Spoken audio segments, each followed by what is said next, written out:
When votes are sold, the future is mortgaged. Breaking news from Abuja, as the Independent National Electoral Commission, INEC, has issued a strong directive to security and anti-corruption agencies ahead of the February 21 Federal Capital Territory Area Council Elections. During a high-level meeting held Tuesday at INEC headquarters, the Commission's chairman, Professor Mahmood Yakubu, represented at the meeting by National Commissioner Sam Olumekun Amobitan, charged the Nigeria Police Force, the EFCC, and the ICPC to arrest individuals involved in vote buying and vote trading. The message was clear: this election must not be compromised by cash inducement or intimidation. In this report, we break down what was said at the meeting, the intelligence shared about high-risk areas, why the FCT elections matter nationally, and what this crackdown means for Nigeria's electoral integrity ahead of 2027.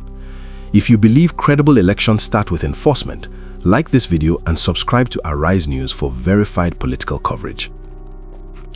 The meeting brought together key stakeholders, including security agencies and members of the National Peace Committee, which has been monitoring pre-election risks. According to briefings shared at the session, intelligence points to potential hotspots in Emak, Bwari, Kuje, and Gwagwalada area councils, where concerns include cash handouts, inducement of voters, and local political tensions. The FCT Area Council elections are considered off-cycle polls, but they carry national weight. On February 21st, voters across the Federal Capital Territory will elect 6 area council chairmen and 62 councillors. With approximately 1.68 million eligible voters, the exercise serves as a practical test of INEC's operational readiness, enforcement capacity, and electoral technology ahead of 2027 general elections. INEC officials emphasize that vote buying remains one of the most dangerous threats to democratic credibility. Unlike ballot stuffing or result manipulation, vote buying happens openly in communities, sometimes disguised as logistics support or transport refunds. In many cases, cash is distributed near polling units after voters display proof of their ballot choice. The Commission warned that this practice erodes public trust and turns elections into transactional exchanges rather than expressions of civic will. The directive to arrest offenders places significant responsibility on the Nigeria Police, who provide election security, the Economic and Financial Crimes Commission, which investigates financial crimes, and the Independent Corrupt Practices and Other Related Offences Commission, which handles corruption offences. INEC made it clear that enforcement must move beyond warnings. The chairman's message signals a zero-tolerance approach, especially in identified flashpoints. This development comes at a sensitive time for Nigeria's electoral system. Debates over electronic transmission, manual backup clauses, and electoral reforms have dominated headlines in recent weeks. Against that backdrop, the FCT elections present an opportunity for INEC to demonstrate operational credibility and restore confidence in the process at the grassroots level. Another important element discussed at the meeting was the ongoing mock accreditation exercise, designed to test voter verification systems and ensure readiness before election day. Mock exercises help identify technical gaps in the bimodal voter accreditation system and allow corrections before the main poll. Observers say how well INEC handles logistics, accreditation, and security coordination in the FCT will be closely watched by political parties, civil society, and international partners. Why does this matter beyond Abuja? First, the FCT elections are often viewed as a microcosm of national politics. Because Abuja hosts federal institutions and attracts diverse populations from across Nigeria, outcomes and conduct here carry symbolic weight.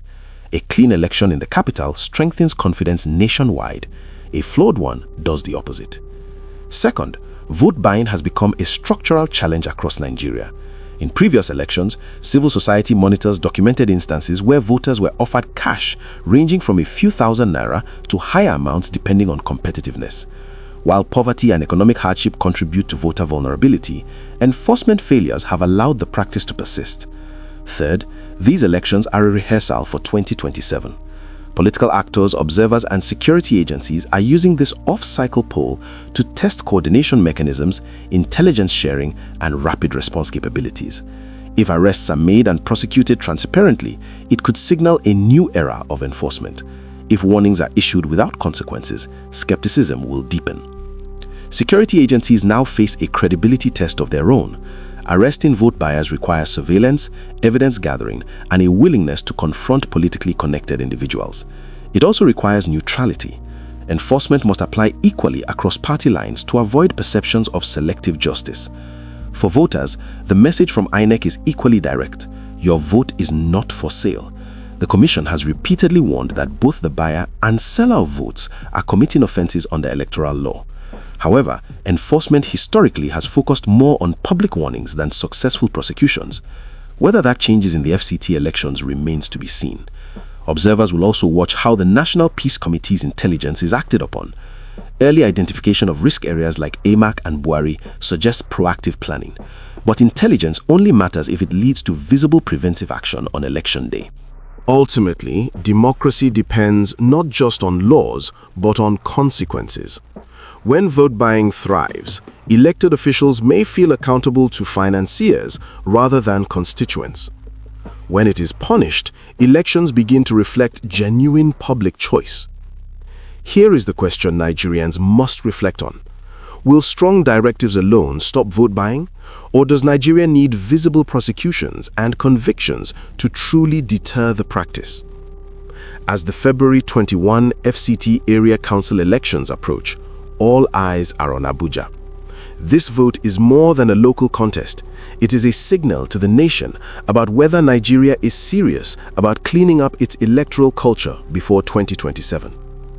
Remember this, a democracy is only as strong as the value citizens place on their vote.